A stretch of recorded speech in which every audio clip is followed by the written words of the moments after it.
Souleymane Niang. À la une de l'actualité, l'anniversaire du naufrage du bateau le Joola. Les rescapés se disent abandonnés par les autorités. Nous irons à Ziguinchor où se tient la cérémonie officielle. Également au sommaire, cette nouvelle attaque d'un commerce à Kidira. Les malfaiteurs ont emporté les recettes de la boutique. 2 personnes arrêtées par la gendarmerie. Déguerpissement du quartier flottant de l'ancienne piste. La date butoir était fixée à ce mardi 26 septembre.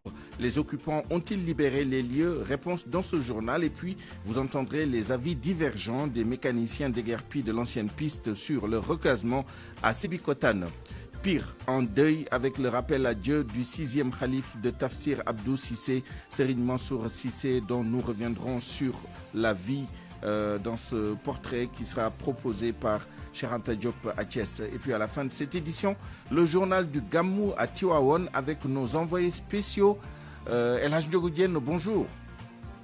Bonjour Souleymane. Qu'y a-t-il au menu de ce journal du Gamou? Alors, dans le journal du Gamou, nous allons parler notamment des préparatifs d'Imawlit par la famille religieuse de Thiénaba, la cohabitation harmonieuse entre les confréries Tidjane et Mouride à Tivaouane. Et puis pour terminer, nous allons évoquer les tracasseries que vivent les conducteurs de moto Jakarta de Kaolack en cette période de Gamou. À tout à l'heure à vous et à toute l'équipe de nos envoyés spéciaux dans la cité religieuse.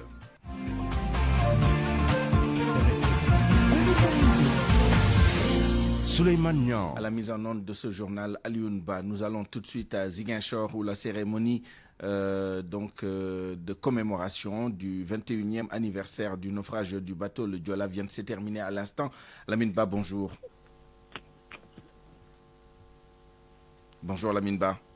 Allô Souleymane, je vous entends très faiblement. Alors Lamine Ba, bonjour. J'espère que vous m'entendez mieux. Je disais donc que la cérémonie officielle de commémoration du 21e anniversaire du naufrage du bateau le Joola vient de se terminer à Ziguinchor. Que peut-on retenir?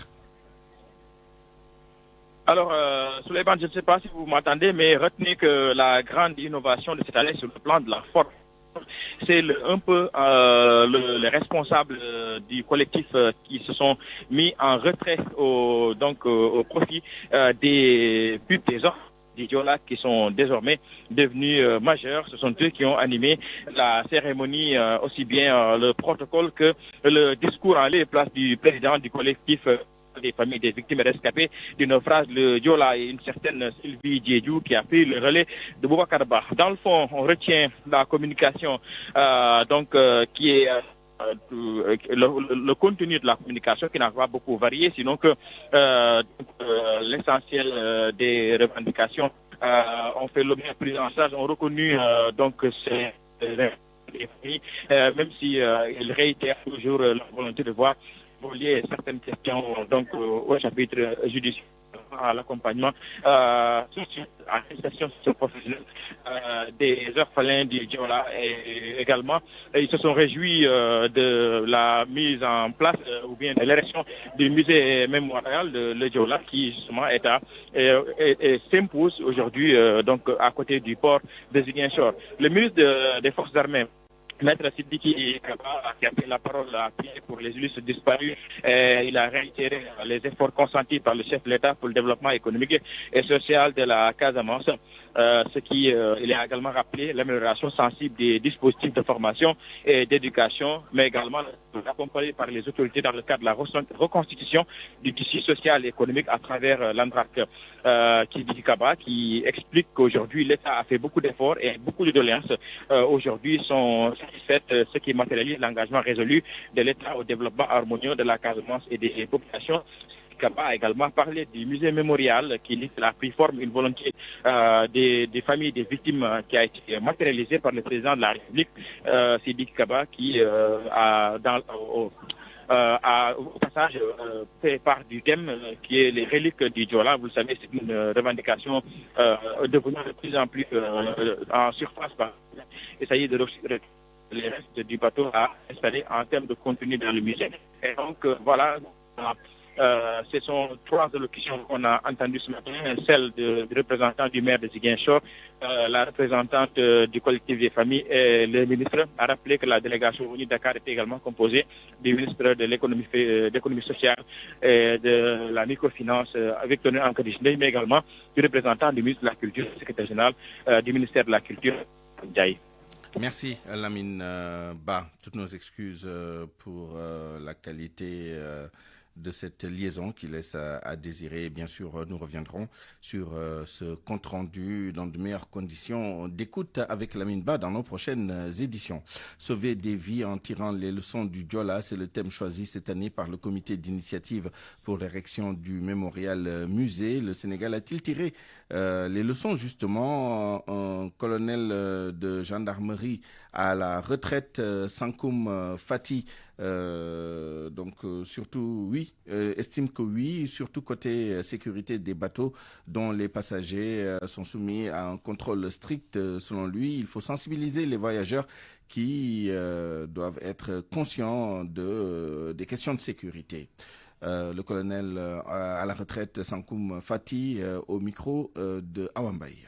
Pour ce qui concerne, disons, les forces de défense et de sécurité, notamment également dans la sécurité maritime, puisque c'est de ça qu'il s'agit. Je peux vous assurer qu'actuellement, pour ceux qui ont utilisé le bateau actuellement, disons les mesures classiques. Quand je dis classique, ce n'est pas de la routine. Mais les véritables mesures qui doivent être prises sont prises, notamment dans le contrôle d'abord le nombre de passagers, mais également le contrôle des passagers et des bagages à l'entrée. Donc il y a plusieurs filtres jusqu'à l'entrée du bateau, jusqu'à l'accès au niveau des sièges ou des cabines. Il y a plusieurs filtres justement pour ces mesures de sécurité. J'ai dit ça ne suffit pas jamais. Il faut vraiment que ça soit complété pour vraiment qu'il y ait un verrouillage, comme on dit, que l'individu, le passager lui-même, se mette dans cette mentalité, sa propre sécurité, la propre sécurité des autres, et c'est ça qui doit continuer à être cultivé. Quant aux rares rescapés du naufrage du bateau le Djola il y a 21 ans, ils se disent laissés à eux-mêmes par les autorités. Ils ne bénéficient pas de suivi psychologique ni d'aucune autre forme de prise en charge. Écoutons Jean Djedjou, porte-parole de l'Association nationale des rescapés du Djola avec El Hadj Ndiogou Diène. Cela fait 21 ans que le naufrage a eu lieu et la situation des rescapés est très difficile. Donc on n'a pas senti l'État. Donc l'État nous a oubliés. Il n'y a pas eu de prise en charge psychologique, pas d'insertion sociale. Donc les rescapés sont laissés à eux-mêmes. C'est très difficile pour vous dire vrai. Mais nous, on rend grâce à Dieu. On est en train de tout faire pour se maintenir et garder notre dignité. Donc nous vivons une situation très difficile. Mais on fait avec. RFM, la radio de toute l'actualité. Dans la région de Tambacounda, les malfaiteurs ont encore frappé. Une boutique située au quartier Liberté de Kidira a été visitée la nuit dernière. Des hommes armés ont emporté la somme de 328 000 francs. La gendarmerie, qui a ouvert une enquête, a procédé à l'arrestation de 2 personnes. Tambacounda, Papousseinou Diallo. C'est la deuxième attaque à main armée enregistrée en l'espace de 2 jours. Cette fois-ci, c'est une boutique située au quartier Liberté de Kidira. 2 individus enturbanés et armés d'un pistolet et d'une machette ont fait éruption hier vers 20h50 dans la boutique du nommé Baye Ibrasey en emportant la somme de 328 000 francs CFA. Aucune perte en vie humaine ni de blessés. Les éléments de la brigade territoriale de Kidira avisée ont alerté le Garci et des patrouilles ont été effectuées avec un renfort de l'escadron de Bakel.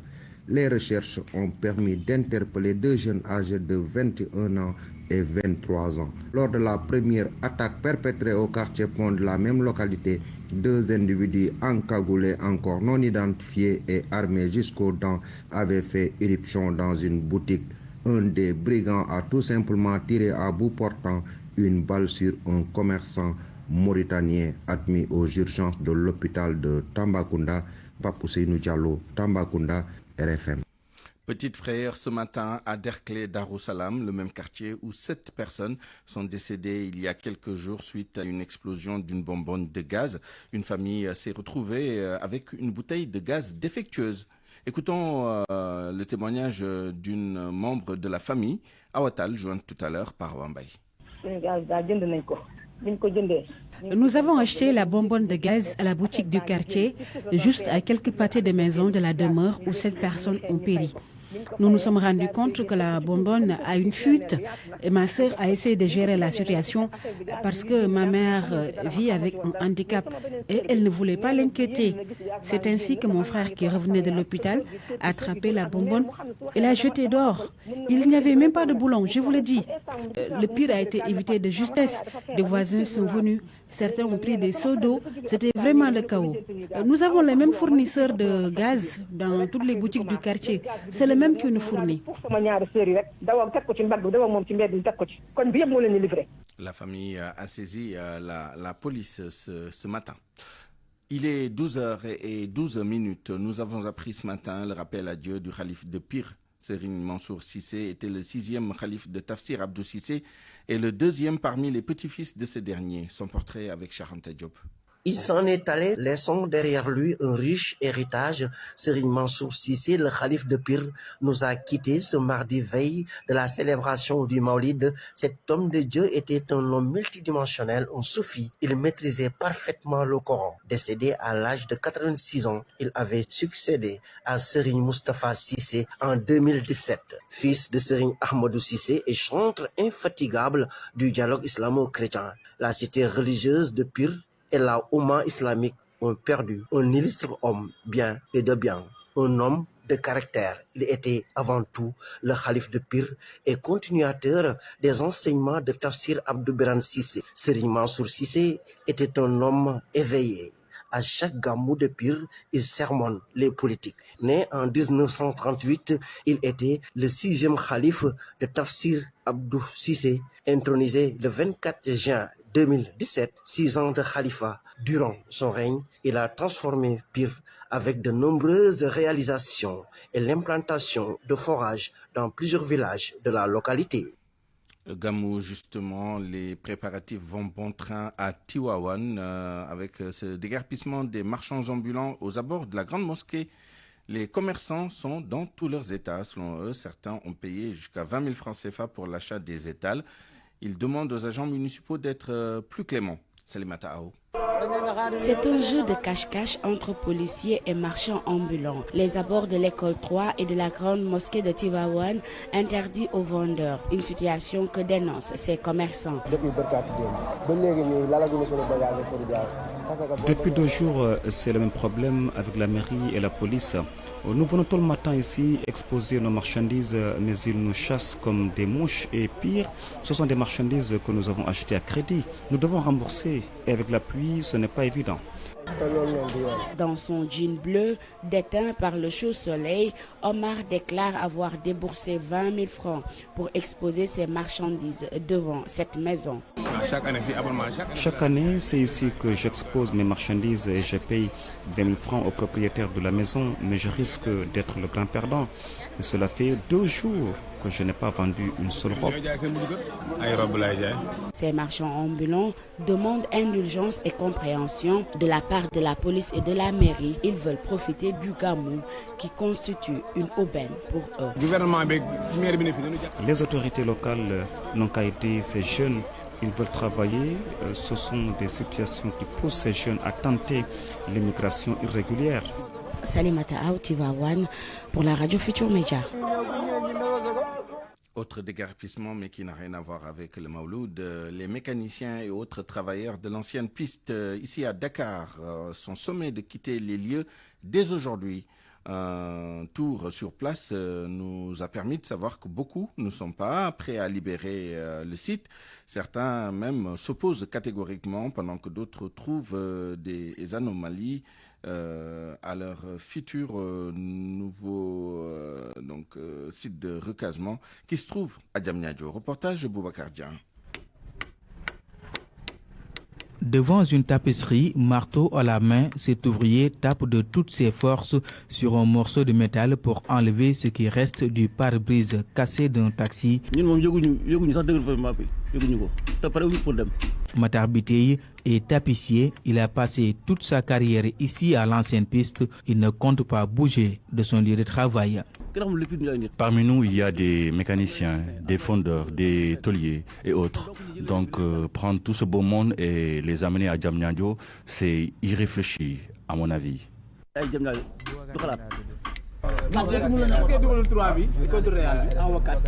Avec un groupe de collègues, Mamoudouba commente les matchs de football du week-end des différents championnats européens. Derrière lui, son magasin rempli de moteurs d'occasion. Ce jeune homme aussi n'est pas prêt à libérer l'espace.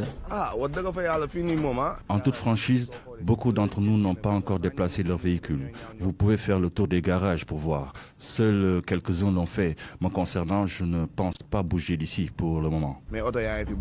Déjà, Matar Biteye, le tapissier, liste les tares qui font selon lui de Diamniadio un mauvais site de recasement. L'environnement n'est pas favorable à nos activités. La terre est argileuse. C'est étroit. En plus, amener tout le monde à Diamniadio, c'est sacrifier Dakar. Ils sont des centaines à travailler dans ce vaste espace de l'ancienne piste, tapissiers, mécaniciens, électriciens, automobiles, tôliers, entre autres acteurs. Certains souhaitent des négociations pour prolonger le deadline du préfet de Dakar. Vous l'avez dit, Boubacar Dian, parmi les déguerpis, les mécaniciens sur la VDN qui ne sont pas tous d'accord sur le site de recasement situé entre Sébikotane et Diamniadio. Si certains sont favorables au déplacement, d'autres disent niet. Cependant, les premiers demandent un report de la date limite. Reportage Abdou Diouf Diagne. Sébikotane, site de recasement des mécaniciens de l'ancienne piste. Certains procèdent à l'identification de leur terrain. L'endroit n'est pas prêt à leurs yeux. Ils demandent un report. Souleymane Ciss, l'un des représentants des mécaniciens de l'ancienne piste. Nous étions venus ici pour demander au préfet de manière vive et au gouverneur de lui demander de reporter la date. Nous ne pouvons pas quitter le site de Dakar pour venir ici. De leur côté, les membres de l'association 3AP, association des artisans de l'ancienne piste, restent inflexibles. Pour eux, il est hors de question de sortir de l'ancienne piste. Ils appellent l'État à les soutenir dans leur projet. Arona Sen. Tu regardes des gens qui ont plus de 70 ans ou 80 ans. C'est pas sérieux. Il y a la jeunesse qui est derrière. Si tu sors ces gens-là, toute la jeunesse va engager la mer. Il y a des pharmaciens donner des terrains. Il y a des tailleurs, il y a des maçons. Il y a tout. Il y a des gens qui ne font pas la mécanique. Il y a des gens qui ont allé dans leur maison prendre plus de 10 personnes. Des allégations battues en brèche par leurs confrères qui sont favorables au déménagement. Moi, j'ai 70 ans aujourd'hui. J'ai été victime de plusieurs déguerpissements. Il n'y a pas eu un seul déguerpissement où on nous a donné un site. Quand on quittait terrain foyer pour aller à la VDN, on a trouvé de grandes forces. C'est nous-mêmes qui avons aménagé le site. Donc ce site-là, il a été déjà aménagé. Muré, l'eau est là, le courant est là. Pour dire que les mécaniciens de l'ancienne piste ont transposé leurs différends sur le site de recasement à cheval sur Sébikotane et Diamniadio. RFM Rufisque, Abdou Diouf Diagne. À quelques jours de l'ouverture des classes, les parents d'élèves et le corps professoral alertent sur la situation désastreuse du lycée de Plan Diakhaï. À cause des inondations, les parents d'élèves ne comptent pas laisser leurs enfants étudier dans de telles conditions. Ils prévoient même avec le corps professoral et les élèves de barrer les deux voies de Kermassar le 5 octobre, jour de l'ouverture des classes, pour obliger les autorités à réagir. Les parents d'élèves étaient devant la presse au lycée du Plan Diakhaï. Compte rendu à Minataba.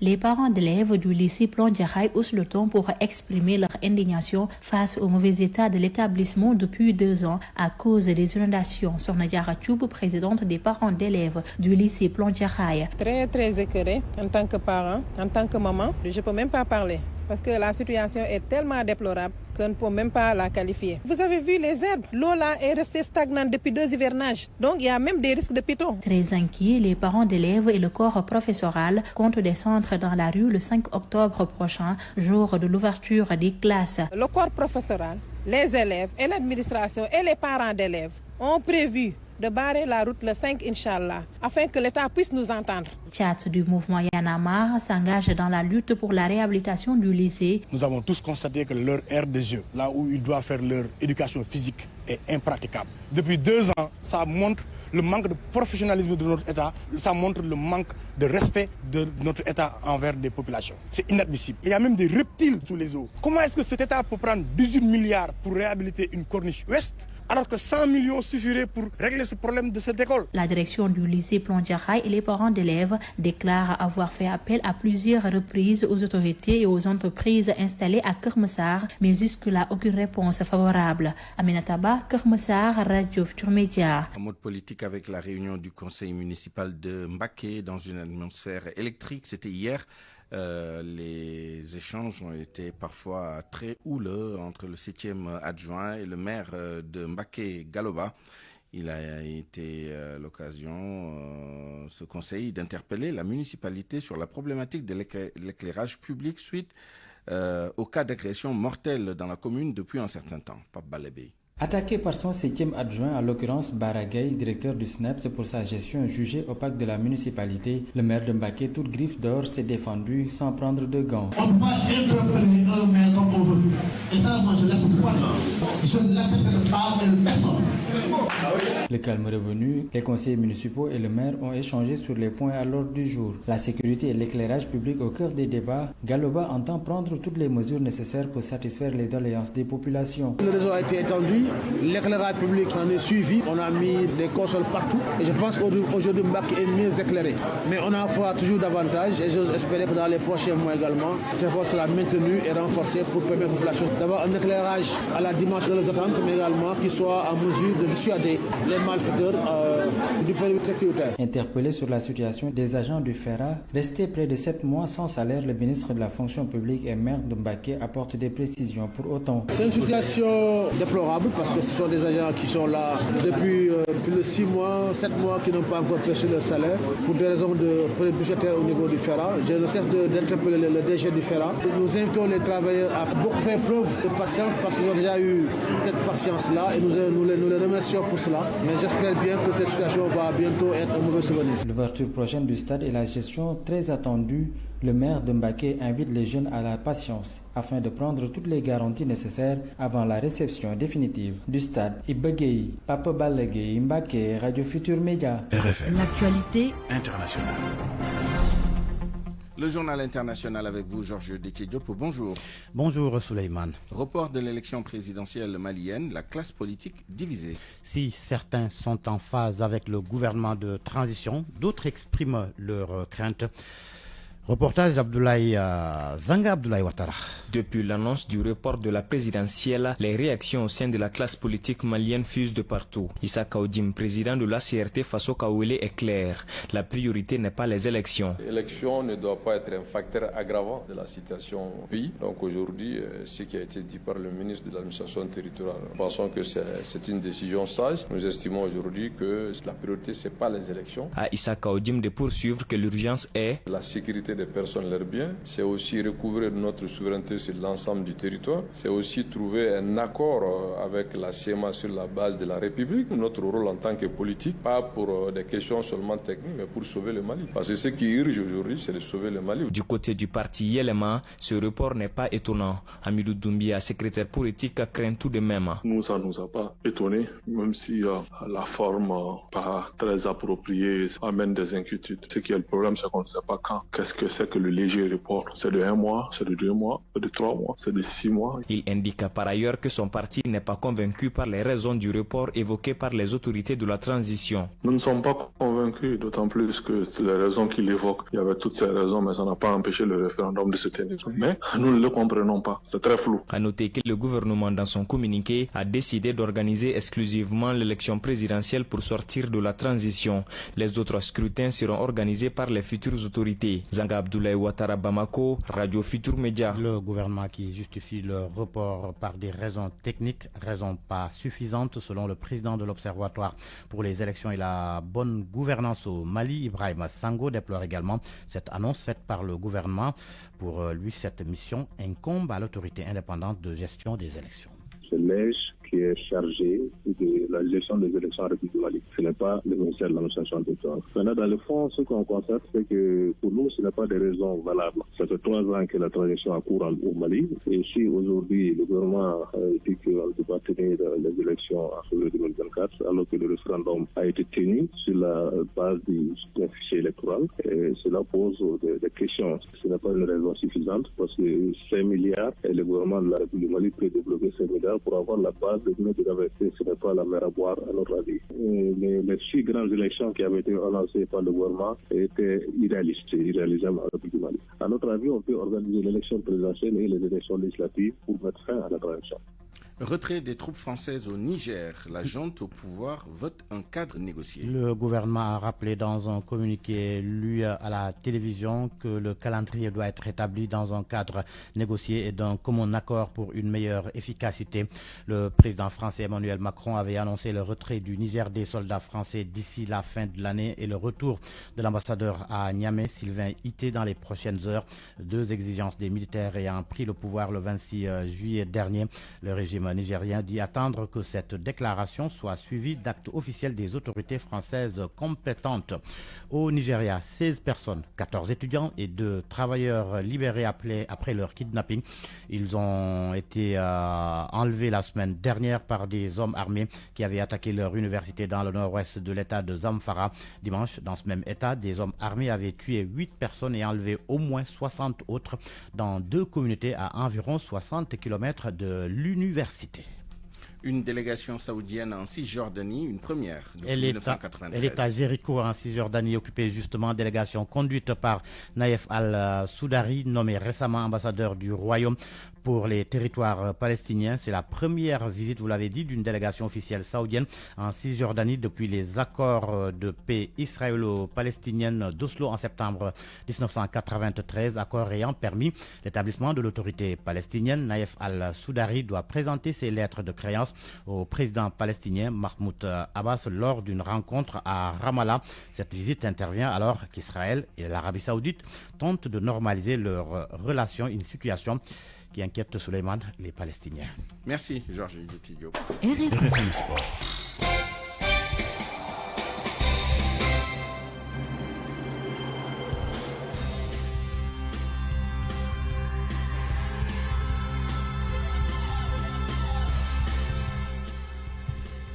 À présent, le journal des sports avec vous, Malal Junior Diagne. Bonjour. Bonjour Souleymane. Le trophée de la CAN est à Dakar. C'est donc dans le cadre du Trophy Tour organisé par la Confédération africaine de football pour promouvoir la CAN qui aura lieu à partir de janvier en Côte d'Ivoire. Hier, à l'occasion de la présentation de ce trophée, dont on le rappelle qui a été gagné lors de la dernière CAN par le Sénégal, il y avait beaucoup de personnalités du monde sportif et du football. Seydina Bilalnia y était également. C'est dans cette bonne ambiance que le trophée de la Coupe d'Afrique des Nations est présenté aux Sénégalais. El Hadji Ousseynou Diouf, membre du staff des Lions, rassure que le Sénégal est le meilleur. Parce qu'on a les meilleurs joueurs, c'est parce qu'aujourd'hui nos joueurs ne sont pas finis, c'est parce qu'aujourd'hui on a la meilleure génération et je sais que la population, le peuple sénégalais sera à la hauteur.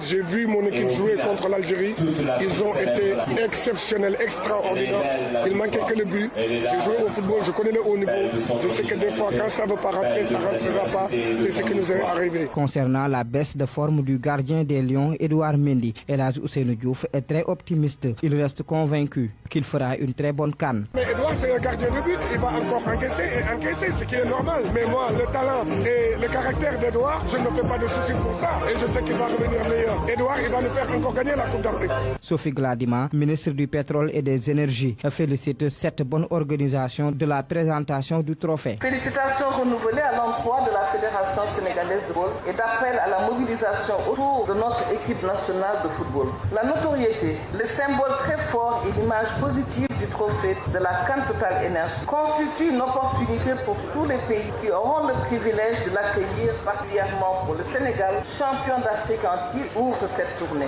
A rappeler que le trophée fera le tour des 17 pays qualifiés pour la CAN qui va se jouer en Côte d'Ivoire en 2024. Le football hors du continent avec la suite et fin de la 6e journée en France. Lille joue ce soir contre l'équipe de Reims. En Espagne, on entame la 7e journée. Le Barça en déplacement sur la pelouse de Majorque. En Italie, la Juve reçoit l'équipe de Lecce. Parabasket, l'heure est au bilan après la finale du championnat. Après une première saison sous l'égide de la Fédération sénégalaise de parabasket, le directeur technique national Moussa Lo tire un bilan positif de toutes les activités qui ont été réalisées par les acteurs du parabasket. Moussa Lo, que nous avons joint ce matin. Nous notons l'organisation de coupes pour le début de la saison. Ensuite, la Coupe du Gouverneur. Ensuite, nous sommes passés au championnat de basketball en fauteuil roulant. Ensuite, nous avons participé aux Jeux africains paralympiques comme Coupe d'Afrique qualificative aux Jeux paralympiques de Paris 2024. La saison a été très bien entamée, peut-être à la fin avec quelques difficultés, mais sur le plan technique, nous avons vu vraiment une amélioration de nos joueurs avec le championnat qui s'est déroulé en 3 zones, la zone centre, la zone du nord et la zone du sud. Nous avons fait vraiment un très bon championnat. Bon, sur le plan international, aussi c'était une première participation. Nous étions partis pour apprendre, mais l'appétit venant en mangeant. Avec nos sorties successives, l'équipe vraiment s'est bonifiée, a vraiment progressé, a émerveillé presque. Bon, de toutes les façons, nous pouvons noter quelques difficultés avec les organisations, parce que c'était une première, parce que le président s'est vraiment battu, le président Cheikh Ndiaye s'est battu contre vents et marées pour vraiment apporter des financements pour qu'on puisse terminer dans de très bonnes conditions. Pour une première saison avec autant de compétitions qui sont allées jusqu'au bout, bravo à la fédération. Notez qu'il reste juste la Coupe du maire de Dakar pour boucler la saison du parabasket au Sénégal. Et merci à vous, Mal Junior Diagne. Pour moi, RFM, c'est la radio de la réactivité. RFM, partout, tout le temps. Notre dossier politique nous amène à Tivaouane. Benno Bokk Yakaar affaibli par Yewwi Askan Wi dans le département lors des dernières législatives. Désormais, la coalition au pouvoir affûte ses armes pour la présidentielle. Avec Amadou Ba comme candidat, la victoire est garantie dans le département de Tivaouane, selon des responsables interrogés dans ce mini-dossier réalisé par Amadou Sabarba. Après la débâcle des législatives où la coalition Yewwi Askan Wi avait raflé presque toutes les grandes communes, Benno Bokk Yakaar du département de Tivaouane a tiré les leçons. Avec le choix d'Amadou Ba comme candidat de la coalition, elle promet la victoire pour la présidentielle. Abdoulaye Nessal, responsable politique de l'APR à Tivaouane. Nous travaillons tous ensemble pour quand même aller ensemble aux élections et gagner largement. Ce sera encore une déferlante. Non, il y avait des difficultés certes, mais il n'y a pas de problème. Tout le monde sait que nous sommes vraiment largement majoritaires à Tivaouane. Un comité de reconquête et de réconciliation est en gestation pour massifier la coalition Benno Bokk Yakaar dans le département. Cheikh Sall, maire de la commune de Meouane. Il a choisi Amadou Ba, nous sommes derrière Amadou Ba. Nous allons nous unir pour que la coalition Benno Bokk Yakaar puisse triompher. Certainement, vous avez tiré les leçons des dernières élections. Mais bien sûr, c'est Benno Bokk Yakaar qui avait sanctionné Benno Bokk Yakaar. Après avoir approuvé le choix du président de la coalition Benno Bokk Yakaar, la présidente nationale des jeunesses féminines du département de Tivaouane du Parti socialiste ne doute point de la continuité avec Amadou Ba et Diallo, député de la majorité. Le Parti socialiste approuve le choix du président de la République et nous, en tant que responsables, nous sommes prêts à accompagner le candidat et à éventuellement continuer cette collaboration que nous avons toujours eue, qui est une collaboration franche et sincère entre le Parti socialiste et l'APR. Je suis convaincu que nous avons fait le travail qu'il faut à la base. Pourquoi pas ne pas être optimiste? Les acteurs politiques du département de Tivaouane de la coalition Benno Bokk Yakaar promettent de travailler main dans la main pour redynamiser et vulgariser la coalition afin d'honorer l'héritage de leur leader Macky Sall. Amadou Sabarba, Tivaouane pour la radio Futur Média. Electronic Corp, avec sa marque Enduro, l'endurance de la qualité, vous offre votre revue de presse. La revue de presse avec Georges Détié Diop. Après Touba, Macky Sall fait ses adieux à Tivaouane, Ndiassane et Tiénaba. Des visites en prélude au Gamou. Le Soleil rapporte qu'à Tivaouane, Macky Sall a été reçu avec les honneurs et le khalife général Serigne Babacar Sy a loué les qualités du Premier ministre. Le chef de l'État était accompagné de son Premier ministre. Ainsi, enquête fait état d'un passage de témoins. Selon le journal, Macky Sall a officiellement présenté l'équipe de campagne de Benno Bokk Yakaar au Khalife des Tidjanes. Une équipe composée d'Amadouba, d'Abdoulaye Daouda Diallo, de Diouf Sarr, entre autres. L'observateur embouche la même trompette et titre « Macky parle tout bas pour Amadou ». Mon confrère indique que Macky Sall a confié son premier ministre aux khalifes généraux de Tivaouane, Ndiassane, Medina Baye. L'observateur qui fait état d'une prière prémonitoire de Serigne Babacar Sy Mansour. Prière rapportée par le quotidien Le Quotidien. Nous prions pour votre élection. Conclusion, Le Quotidien affirme que le khalife vote Amadouba. Et Sucré Salé constate que Amadouba vient de prendre de l'avance dans la course à la présidentielle. Du moins en ce qui concerne les votes de la famille Sy. Le concert de louanges qui s'est déversé sur le candidat adoubé par Macky Sall, tendant à confirmer le souhait non caché des autorités religieuses de la Tidjania. Jamais 203 pour Macky. Le biédiste note que le principal bénéficiaire s'étant retiré de la course, son poulain devrait bénéficier de ses œuvres.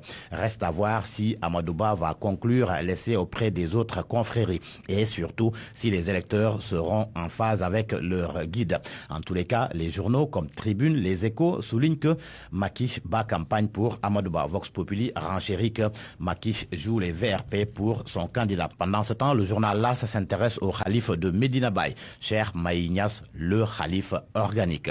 LAS indique que son avènement à la tête de la communauté des disciples de Baye Niass avait suscité un grand intérêt. Intellectuel brillant et soufi détaché des attraits de ce bas monde, le khalife général de Medina Baye est en train de marquer de son empreinte cette communauté. En effet, relève mon confrère, il a mis sur les fonds baptismaux plusieurs projets et invité des disciples au travail et à la discipline, sans oublier son implication politique et géopolitique. À la une du quotidien LAS, pour présumée association de malfaiteurs en lien avec une entreprise terroriste, 3 pastéfiens arrêtés. Interpellés par la section recherche et le commissariat central de Dakar, Diego et Galas, déférés hier, ont fait l'objet d'un retour de parquet.